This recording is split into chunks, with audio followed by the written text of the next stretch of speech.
नमस्कार मित्रांनो, आज 19 फेब्रुवारी श्री छत्रपती शिवाजी महाराज यांची जयंती।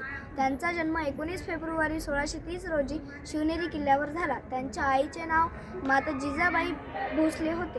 त्यांच्या वडिलांचे नाव शहाजीराजे भोसले होते। शिवाजी महाराजांचे बालपण हे शिवनेरी किल्ला आणि त्यानंतर माँ जिजाऊ यांच्यासोबत लाल महल येथे गेले। लहानपणी ते मातीचे हत्ती घोडे खेळणे, गड किल्ले बनवणे हा खेळ ते खेळत। पक्ष्यांच्या व प्राण्यांच्या आवाजाची हुबेहूब नकल करत असत। छत्रपती शिवाजी महाराजांनी वयाच्या 16व्या वर्षी तोरणा किल्ला जिंकून स्वराज्याचे तोरण बांधले आणि मराठी साम्राज्याचा पाया रचला। तोरणा किल्ला हा जिंकल्याच्या नंतर राजगड हा किल्ला जिंकला, जो स्वराज्याची पहिली राजधानी ठरला। 6 जून 1674 रोजी त्यांचा रायगडावर छत्रपती म्हणून राज्याभिषेक झाला। त्यांनी अष्टप्रधान मंडळाची स्थापना केली। प्रशासनासाठी त्यांनी 8 मंत्र्यांची नेमणूक केली। त्यात प्रत्येक मंत्र्याला विशिष्ट जबाबदारी होती। या न्यायप्रिय, दूरदृष्टी आणि सर्व धर्मांचा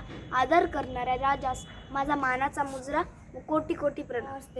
आस्ते कदम महाराज, गणपती, भूपती, प्रजापती, सुवर्णरत्न, श्रीपती, अष्टवधान जागृत, अष्टप्रधान वंदित, न्यायालंकाधीश्वर, शस्त्रात शास्त्र पारंगत, राजनीती धुरंधर, क्षत्रिय कुलावतंस, सिंहासनाधीश्वर, महाराजाधिराज, श्री श्री श्री छत्रपती शिवाजी महाराज की जय। जय भवानी, जय शिवराय। नांदेडच्या क्षेत्र यूट्यूब चॅनलकडून तुम्हा सर्वांना श्री छत्रपती शिवाजी महाराज यांच्या जयंतीनिमित्त हार्दिक शुभेच्छा। धन्यवाद।